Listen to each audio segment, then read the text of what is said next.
भाई साहब, इन दिनों फिल्म इंडस्ट्री बॉलीवुड में एक पहले घटना की शुरुआत है सुशांत सिंह मर्डर केस से, लेकिन अब जांच का दायरा बढ़ते बढ़ते सीबीआई और अब पूरा मामला ड्रग्स पे चला गया है। तो क्या कहेंगे, जिस प्रकार की कार्रवाई हो रही है वो कितना सही मानते हैं और कितना गलत मानते हैं? एनसीबी की बात कर रहे हैं, जी ड्रग जी पे चला गया है। जी। देखिए, नारकोटिक्स कंट्रोल ब्यूरो की स्थापना भारत सरकार ने इस आशय से किया था, जब हमारे पड़ोसी मुल्क, दुश्मन देश, जो हमारे देश में ब्राउन शुगर यानी heroin, brown sugar, white sugar और इन सब के गिरफ्त में जब लोग आने लगे, मार्फिन और निकोटीन, तमाम ऐसे, तो गवर्नमेंट बहुत चिंतित हुई उस समय कि देश में बड़ा हो हल्ला भी मचा, कई कितने सेंटर खोले गए इनको सुधारने के लिए, लेकिन जो है जब भी ये सेंटर से निकले और बाहर आए तो फिर वही नशे की जद में पड़ गए। और आपको विश्वास नहीं होगा, जेलों में भी इन नशेड़ियों को जब गिरफ्तार करके पुलिस जेल भेजती है या एनसीबी भेजती है, तो जेल के अंदर का जेलर और सुपरिटेंडेंट भी जो है उनको बचाने के लिए, उनकी ज़िंदगी बचाने के लिए कि कहीं ये मर जाएगा तो हम फंस जाएंगे, उसको बाकायदा खरीदारी करके हेरोइन यानी कि वाइट शुगर और ब्राउन शुगर की सब पुड़िया का मंगा के 100-200 पुड़िया वहाँ बांटते हैं, जिसकी जान न जाए। एकदम अकड़ने लगता है, एकदम से अजीब सा उसका जीव उब निकलने लगता है, तो जेलर डर के मारे सुपरिटेंडेंट फट से अपने पैसे से मंगा के देते हैं। यही नहीं, जेलों में बिकता भी है खुलेआम। जेलों में जेल विभाग इसको बिकवाता भी है, ड्रग्स को। मैंडेक्स सबको मिल जाएगा वहाँ, मैरिजुआना मिल जाएगा, सब कुछ मिल जाएगा। हमारे कहने का तात्पर्य है कि narcotics drug psychotropic substances act 1985 में ये जो है बना, इस महान उद्देश्यों को लेकर कि देश के नौजवान जो गुमनामी के अंधेरे में, नशे के अंधेरे में जा रहे हैं, उनको फिर से उजाले में लाया जाए और देश का भविष्य जो है वो नौजवानों से बनता है, इसलिए अपने देश के भविष्य को बचाया जाए।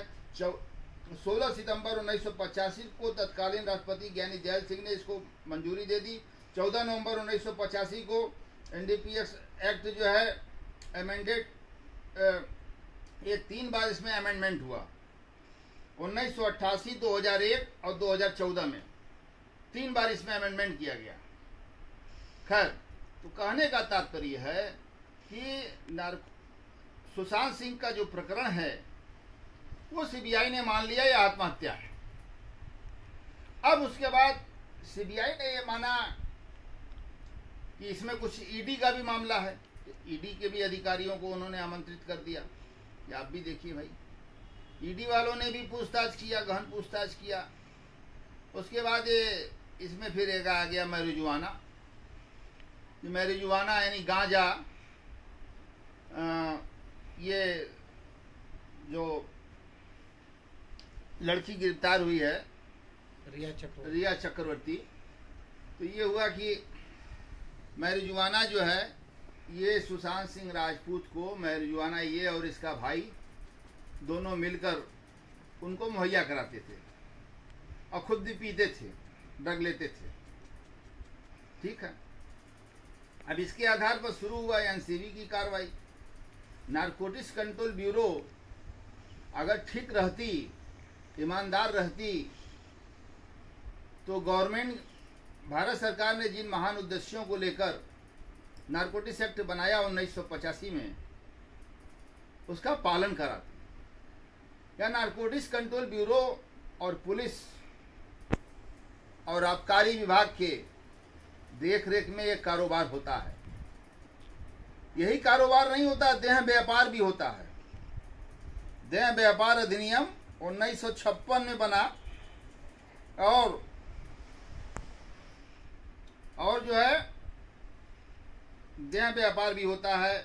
और भारतीय दूत अधिनियम, जुआ अधिनियम, बड़े पैमाने पर जुआ भी खिलवाया जाता है, पुलिस से लेकर और उसमें स्मैक भी चलता है, उसमें marijuana भी चलता है, उसमें हेरोइन भी चलता है, उसमें चरस भी चलता है, उसमें हशीश भी चलता है, तमाम चीज़ें उस जुआ खाने में भी चलती हैं और सब बाकायदा जो है लाइसेंस लिए हुए हैं जुआ का और बार का और चल रहा है ये सब। आजकल हुक्का पार्लर भी बड़ी तेजी से खुला हुआ है। हमारे बनारस में कम से कम 400 हुक्का पार्लर चल रहा है। देश की बात छोड़ दीजिए, करोड़ों में चल रहा है। ये भी एक नशा का जद है। तो नारकोटिक्स कंट्रोल ब्यूरो अगर ईमानदार होती अपने पेशे के प्रति, अपने नौकरी के प्रति जिसका वेतन पाती है, तो नारकोटिक्स कंट्रोल ब्यूरो को क्या ये पता नहीं था कि बम्बई फिल्म नगरी और फिल्म नगरी के बाहर और सीरियल नगरी और सारे नगरी में ये सब एडिक्ट हैं और ये सारे सप्लाई हो रहे हैं? क्या नारकोटिक्स कंट्रोल ब्यूरो को आंख बंद करके और कान बंद करके रहना चाहिए था? मैं ये पूछना चाहता हूँ। विक्की गोस्वामी से कोई बड़ा ड्रग स्मगलर है? वर्ल्ड का टॉप मोस्ट ड्रग स्मगलर है, 2 नंबर पर दाऊद इब्राहिम है। क्या कार्रवाई होती है एनसीबी की? एनसीबी का काम है बरामद करना माल, और बीएसएफ का कार्य है सीमा पर जो है, सीमा के मतलब कि सीमा के भीतर जो है ड्रग्स ना आवे। और हवाई जहाज वगैरह से अगर आता है तो उसकी भी जिम्मेदारी एनसीबी पर है, कस्टम विभाग पर है, सब पर है। लेकिन आज क्या है साहब? सीबीआई ने मेहनत किया, सीबीआई ने सब कुछ खोला, सब कुछ लाया, इन लोगों को थमाया।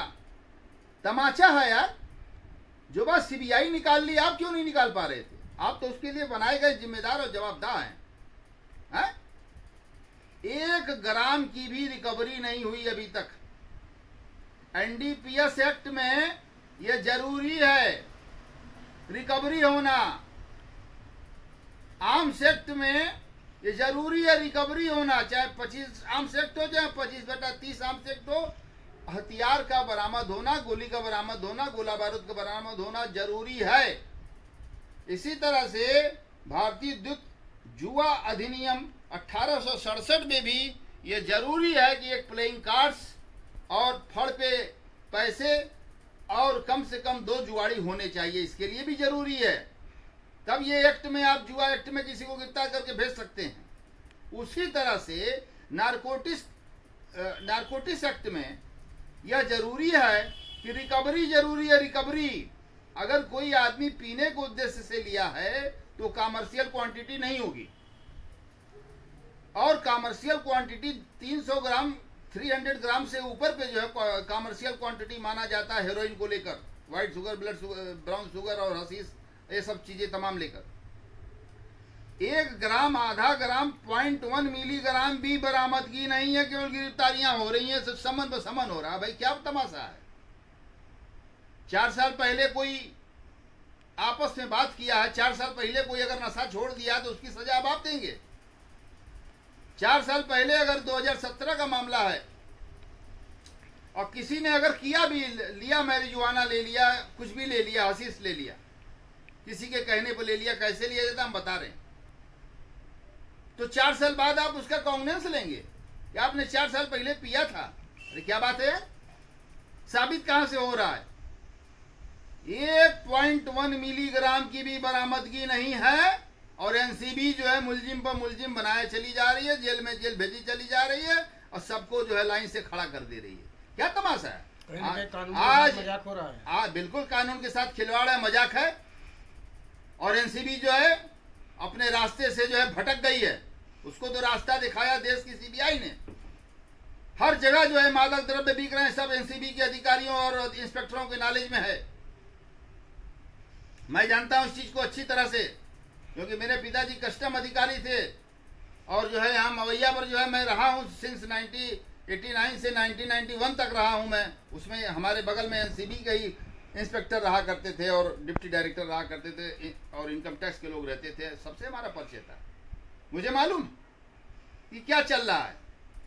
भांग के ठेके की नीलामी होती है, 1,80,000 का भांग सरकार कहता है, निर्धारित करता है कि एक कोटेदार को 1,80,000 का भांग देंगे, अब भांग का ठेका उठ रहा है 22 लाख में। तो ये 22 लाख कहाँ से रिकवरी होगी उसकी? 22 लाख यहाँ से कि हर भांग के ठेके के बगल में दो लोग झोला लेके खड़े रहते हैं और उसमें जो है मैरिजुआना यानी गांजा उसमें चरस, उसमें अफीम, उसमें हसीस, उसमें तमाम चीज़ें जो है बेची जाती हैं, ये सब जानता है। पुलिस भी पैसा खाती है, नारकोटिक्स कंट्रोल ब्यूरो भी पैसा खाती है, और इसमें जो है आपके डिपार्टमेंट ऑफ ये आबकारी डिपार्टमेंट पूरा मिला हुआ है। आप बताइए, ये स्थिति है इस देश की। जब नई नई लड़कियां इंडस्ट्री में जाती हैं, बाहर से मेरी बहनें हैं लगेंगी, मेरी यही कह सकता हूँ कि जाती हैं जब अपना भाग्य आजमाने के लिए, माँ बाप को छोड़ कर चली जाती हैं कि हम कुछ बनना चाहते हैं, हम कुछ अपने कलाओं का प्रदर्शन करना चाहते हैं, तो वहाँ पर वो जब कांटेक्ट कोई हर डायरेक्टर का जो है वो होता है, भड़ुआ होता है। अभी अनुराग कश्यप का भी एक मामला पकड़ा, जैसे पायल घोष ने। मैं पहले आपको ये बताना चाहता हूँ कि जब वो लड़कियाँ जाती हैं तो जब इंट्रोड्यूस होती हैं डायरेक्टर से, प्रोड्यूसर से, तो ये लोग जो है रेव पार्टी के नाम पर किसी फार्म हाउस में, किसी बड़े होटल में सब लड़कियों को बुलाया जाता है कि आप लोग आइए, रेव पार्टी पहले होगा।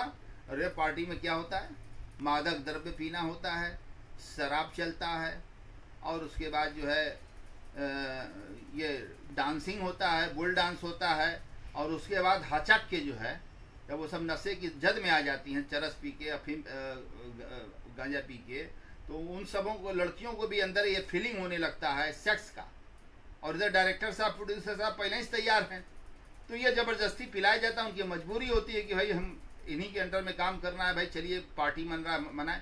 जब मदहोश होने लगती हैं तब ये साले कमरे में लेकर जाते हैं, होटल के साले, उनके साथ जो है ये बलात्कार करते हैं डायरेक्टर और जो है प्रोड्यूसर्स, और हीरो भी साले इसमें शामिल है। हीरोइनों को किस तरीके से इस नशे में धकेला जाता है, किस तरीके से उनको ज़बरदस्ती लड़कियों को पिलाया जाता है, इस पर नारकोटिक्स कंट्रोल ब्यूरो का ध्यान नहीं है। वो कौन कौन से डायरेक्टर हैं, एक तो साला महेश भट्टवा है, एक पूजा भट्ट है, एक सनी लियोनी, देखिए बिग बॉस के जरिए सीजन 5 में जो है ये जो है सलमान खान को भाग गई और एक पॉर्न स्टार बन गई। अजीब ही हाल है साला, एक रंडी को साले तुम पॉर्न स्टार बना रहे हो। रंडी तो रंडी है, अब विदेश की रंडी को लाकर जो है, रहने वाली ये चंडीगढ़ की, हमेशा साली फॉरेन में, अमेरिका में थी, और इसने ब्लू फिल्म बनाया और लेस्बियन थी। सलमान खान को भाग गई, Salman Khan big boss season 5 में लाए कि तुमको जो है हम विनर बनाएंगे। विनर कहाँ से बने, राकेश नायक ने जनहित याचिका कर दिया chief justice, honourable chief justice, honourable high court के बेंच पर हमने जनहित याचिका कर दिया कलर्स को और बायाकाम 18 को, और ब्रॉडकास्टिंग सूचना इंफॉर्मेशन एंड ब्रॉडकास्टिंग डिपार्टमेंट के डायरेक्टर और सबको मैंने पार्टी बनाया, सेंट्रल गवर्नमेंट को पार्टी बनाया, और उसमें मचा हड़कम। नोटिस की बात आई तो ये लोग तत्काल जो है ब्रॉडकास्टिंग डिपार्टमेंट ने हमको चिट्ठी भेजा, रितु शर्मा ने चिट्ठी भेजा कि इनको जो है बिग बॉस से हम लोगों ने निकालने का निर्देश भेज दिया है, कलर्स और बायाकाम 18 को, और बिग बॉस से जो है सनी लियोनी को मैंने बाहर कराया।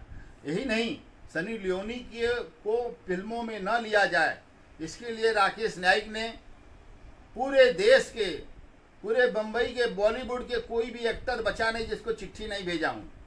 सबको मैंने चिट्ठी भेजा, सबको मैंने उसका गंदा तस्वीर भेजा एनेक्स करके, और उसकी हरकतों को बारे में बताया, और मैंने अपील किया, आमिर खान से भी अपील किया, सलमान खान, सबसे मैंने अपील किया, डायरेक्टरों से, सारे डायरेक्टर कोई बचा नहीं। मैंने 188 जगह रजिस्टर्ड मैंने भेजा, और सब के सब साले चुप। और उसके बाद क्या हुआ, बिग बॉस सीजन 5 में महेश भट्ट पहुंच गया, ये साला बुड्ढा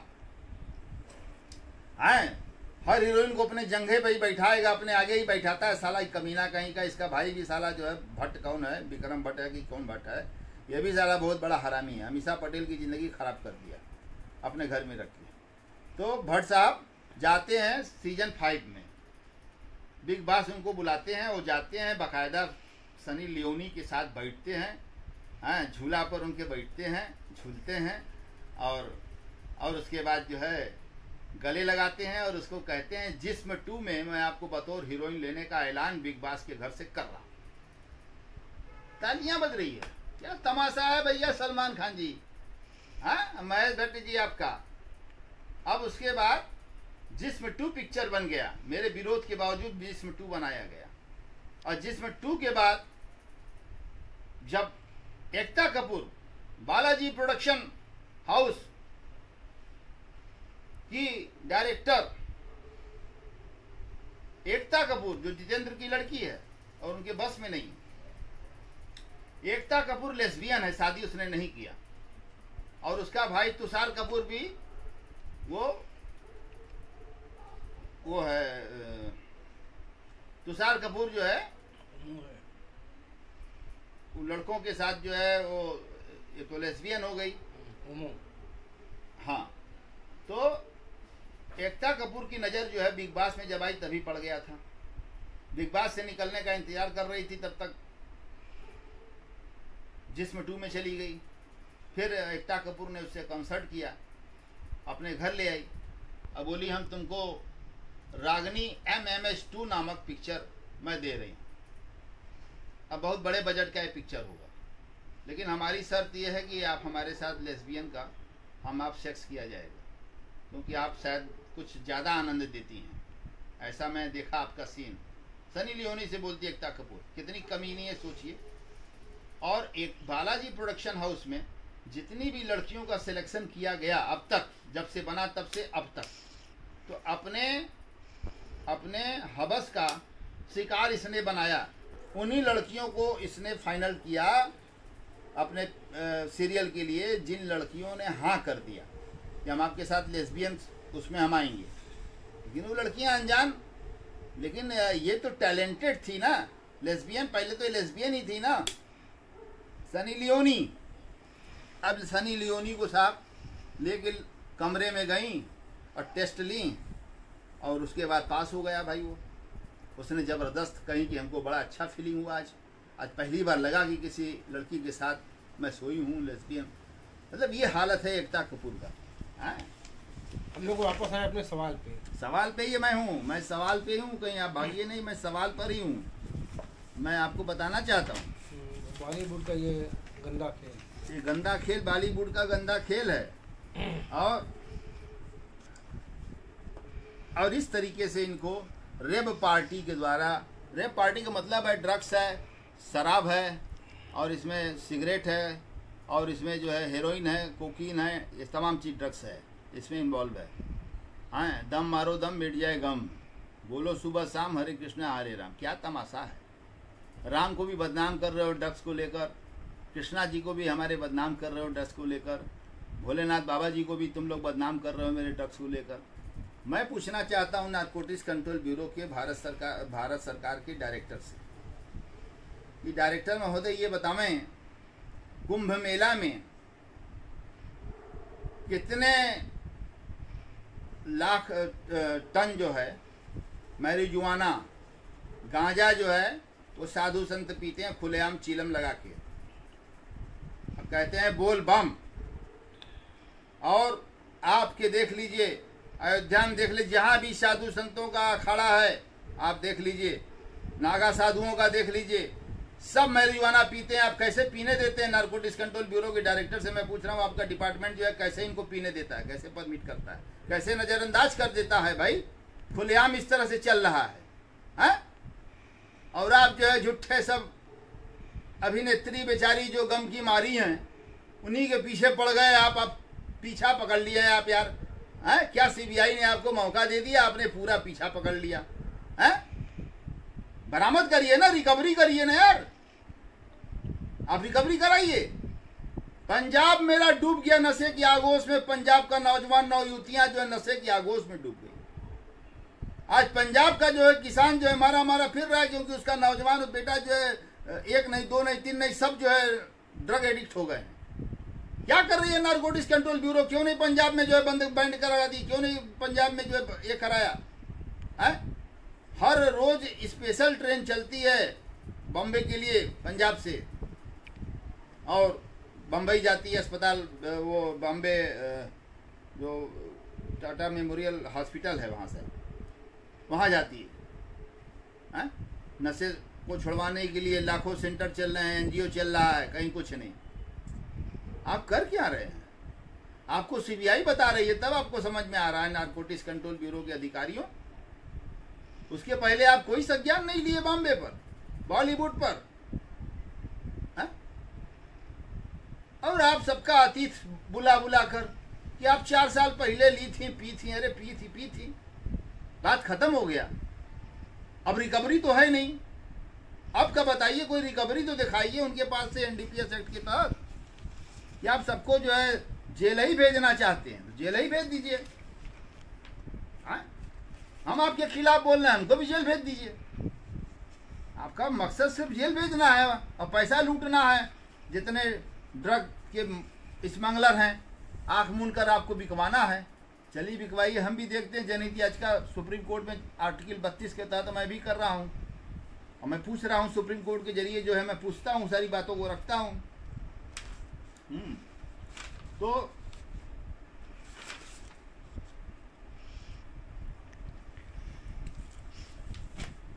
मैं आपसे कहना चाहता हूँ, दूसरा पक्ष ले लीजिए। ये एक पायल घोष एक्ट्रेस है।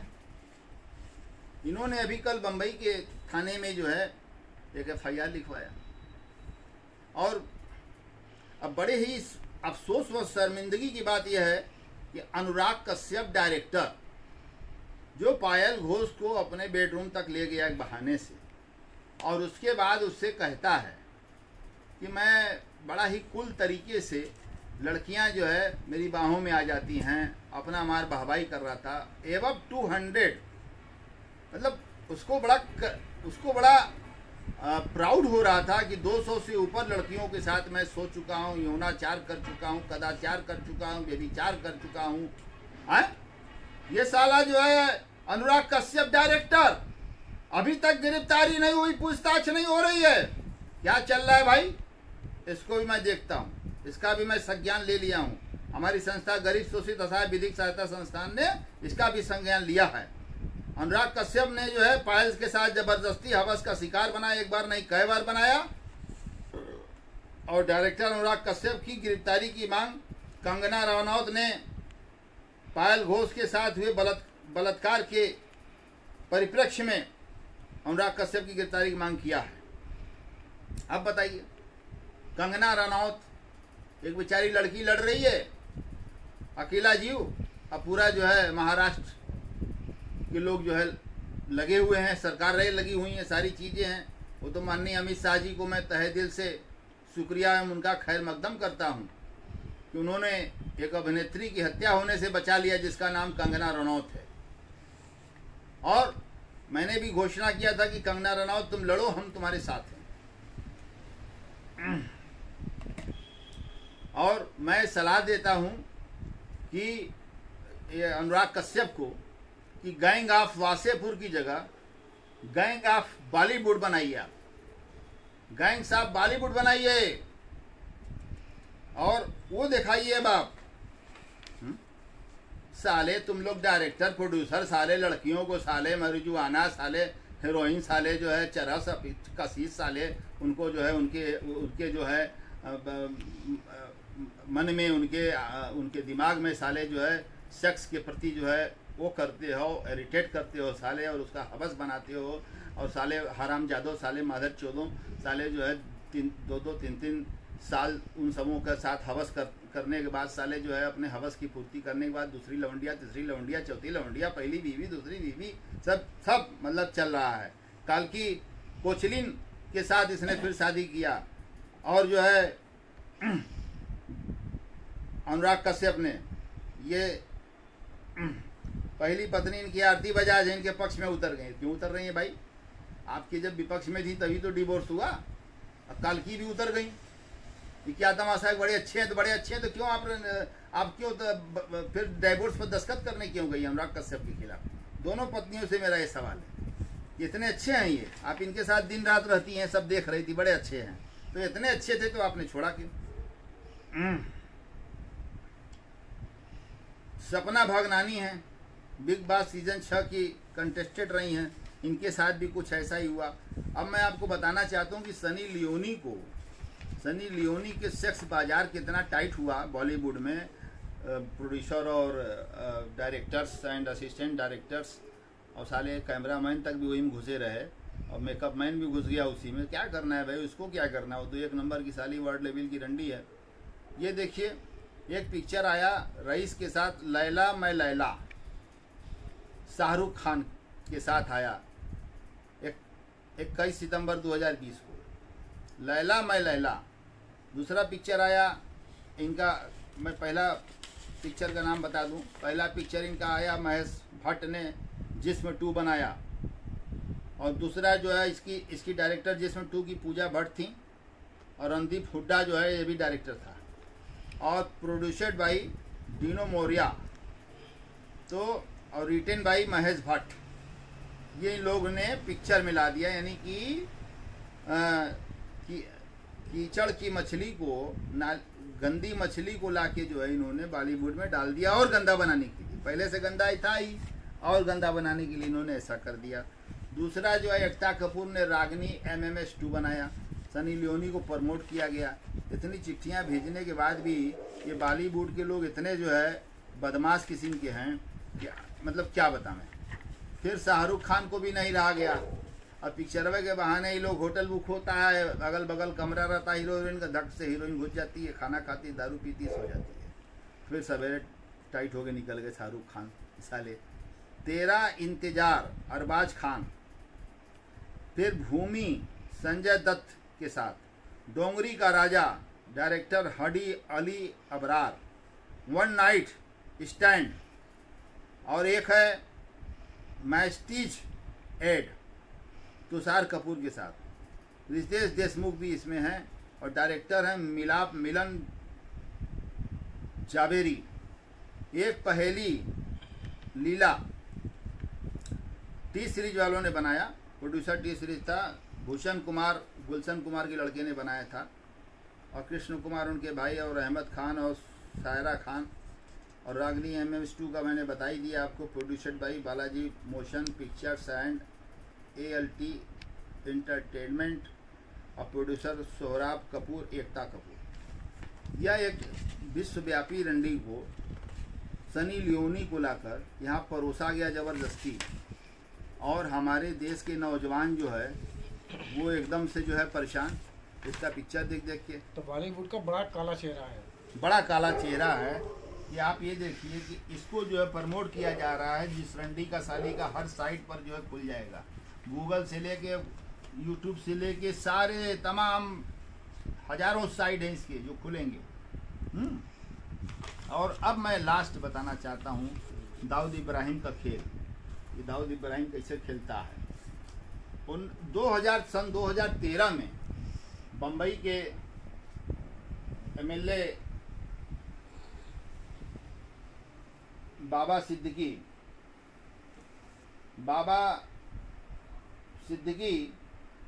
2013 में एक भूखंड के मामले में, ये बिल्डर से बना, बम्बई का बड़ा बिल्डर से बाबा सिद्दीकी, इसका पूरा नाम है बाबा जियाउद्दीन सिद्दीकी।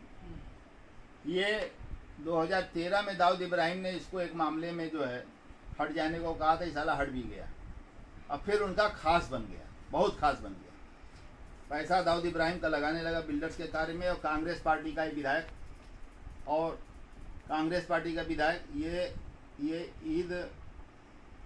ईद में जो है, ये ईद अफ्तारी का पार्टी देता है। ये देखिए पूरा साले ने हीरा का पहना है, और ये देखिए सलमान खान का हाथ पकड़ा है, और इसके पीछे दिखाई दे रहा है वो ये जो बिल्डर्स है बनारस में, जो विजय सिंह से मिलने आता था, क्या नाम है, अबू अजमिया, ये दिखाई दे रहा है। ये देखिए, इतने नहीं, बाबा सिद्दीकी को निर्देश दिया दाऊद इब्राहिम ने कि तुम अगली बार इस पार्टी में सलमान खान को मैंने बोल दिया है, शाहरुख को भी समझा दिया है, तुम भी उसको मैनेज करके दोनों की दोस्ती करा दो, दोनों मुसलमान हैं, हम सभी मुसलमान हैं। ये देखिए ध्यान से, शाहरुख खान गले से गले लग रहे हैं, बाबा सिद्दीकी बीच में, एक तरफ सलमान खान की दोस्ती कराया इसने दाऊद इब्राहिम के कहने पर। और ये देखिए उनके पार्टी में सुनील शेट्टी भी जो है देखिए दौड़ रहे हैं पैसा के लिए कि कुछ मिल जाएगा सिद्दीकी साहब से। हैं, अरे दौड़ो साले तुम लोग, दाऊद इब्राहिम को आगे बढ़ाओ। ये सुहेल खान हैं, अरबाज खान है, सब जो है ये सब जाते हैं। दाऊद का दबदबा कायम है। हाँ, तुषार कपूर भी भाग रहे हैं, शत्रुघ्न सिन्हा भी देखिए लाइन में लगे हुए हैं, इनके दौड़ रहे हैं। और तो और देखिए शिल्पा शेट्टी जी भी इसी में हैं। और ये देखिए जैकलिन फर्नांडिस भी हैं इसी में, बाबा सिद्दीकी के यहाँ पार्टी में। और उर्मिला मातोंडकर क्यों पीछे रहेंगी, इनको कौन पिक्चर नया मिल रहा है, तो ये भी चली गई पार्टी में। 20-25 लाख का चेक मिल गया, काम खत्म हुआ। तो ये स्थिति है। और तो और देखिए कंधे से कंधा मिलाकर राहुल गांधी जी चल रहे हैं, कांग्रेस पार्टी। हाँ, कंधे से कंधा मिला के चल रहे हैं राहुल गांधी जी।